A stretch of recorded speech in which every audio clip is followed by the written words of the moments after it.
வலியற்ற varicose vein சிகிச்சை எளிய 30 நிமிட செயல்முறை. 7207948735.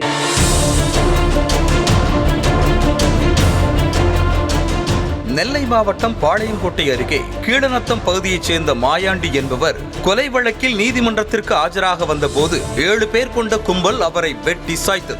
சுமார் 50க்கும் மேற்பட்ட போலீசார் பாதுகாப்பிற்காக இருந்தும் கூட பட்ட பகலில் நிகழ்ந்த இந்த கொலை குறித்த விசாரணையில் இன்னும் பல அதிர்ச்சி தகவல்கள் வெளியாகி நெல்லையை பதற வைத்திருக்கிறது.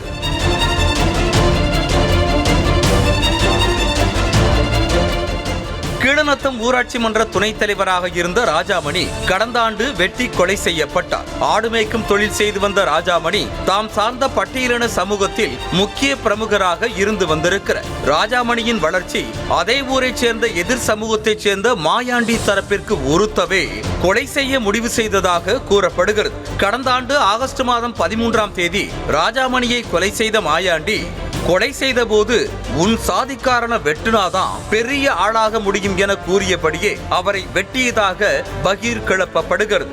அடிதடி, சண்டை, பகை என எந்த முன்விரோதமும் இல்லை என்றாலும் பெருமைக்காக பட்டியலின சமூகத்தைச் சேர்ந்த ஊராட்சி மன்ற துணைத் தலைவரான ராஜாமணியை வெட்டி கொள்ளும் அளவிற்கு மாயாண்டிக்கு சாதிய வெறி ஊறி போயிருந்திருக்கிறது.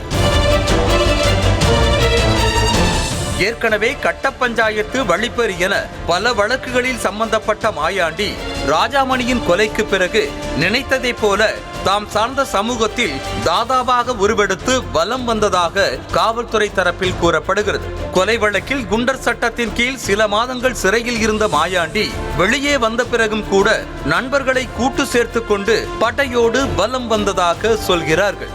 இன்னொரு பக்கம் ராஜாமணியின் கொலைக்கு பழிவாங்க குடும்பமே சபதம் எடுத்து காத்திருந்தது திடுக்கிட வைக்கிறது. சாதி வெறியில் நிகழ்த்தப்பட்ட அண்ணனின் கொலைக்கு பழிவாங்க நேரம் பார்த்து காத்திருந்த ராஜாமணியின் தம்பி மனோராஜ் சிறையில் இருந்து வெளியே வந்த மாயாண்டியை பின்தொடர்ந்து கண்காணித்து வந்ததும் தெரிய வந்திருக்கிறது.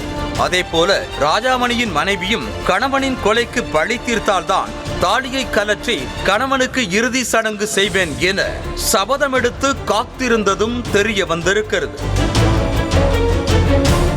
அண்ணனை கொலை செய்தவனுக்கு சமாதி கட்டும் வரையில் முடிவெட்ட மாட்டேன், சவரமும் செய்ய மாட்டேன் என 15 மாதங்களாக காத்திருந்த மனோராஜ் கடைசியில் நீதிமன்ற வாசலில் வைத்தே மாயாண்டியை கருவறுத்து வெறியை தீர்த்து கொண்டதும் தெரிய வந்திருக்கிறது.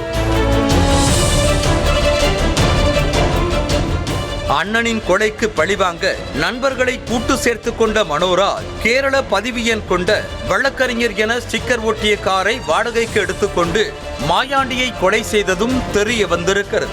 சபதம் எடுத்ததை போல மாயாண்டியை கொலை செய்த பிறகுதான் ராஜாமணியின் மனைவி மாங்கல்யத்தையே கலற்றி சடங்கு செய்ததாக போலீசாருக்கு தகவல் கிடைத்து இன்னும் திகில் கிளப்பியிருக்கிறது.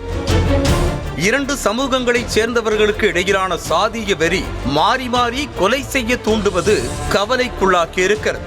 மேலும் சமீப காலமாகவே நெல்லையில் பழிக்கு பழி அரங்கேறும் கொலைகளின் எண்ணிக்கையும் அதிகரித்து வரும் நிலையில் இந்த பழிவாங்கும் படலத்திற்கு முற்றுப்புள்ளி வைக்க வேண்டியது காவல்துறை கையில்தான் இருக்கிறது என்பதையும் இந்த இடத்தில் நினைவூட்ட வேண்டிய அவசியம் ஏற்பட்டிருக்கிறது. வலியற்ற வெரிகோஸ் வெயின் சிகிச்சை எளிய 30 நிமிட செயல்முறை. 7207948735.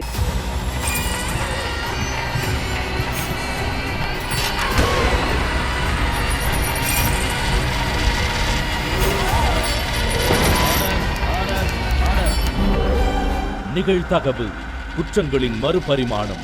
நாள்தோறும் இரவு 10 மணிக்கு இணைந்திருங்கள் நமது நியூஸ் தமிழ் தொலைக்காட்சியோடு.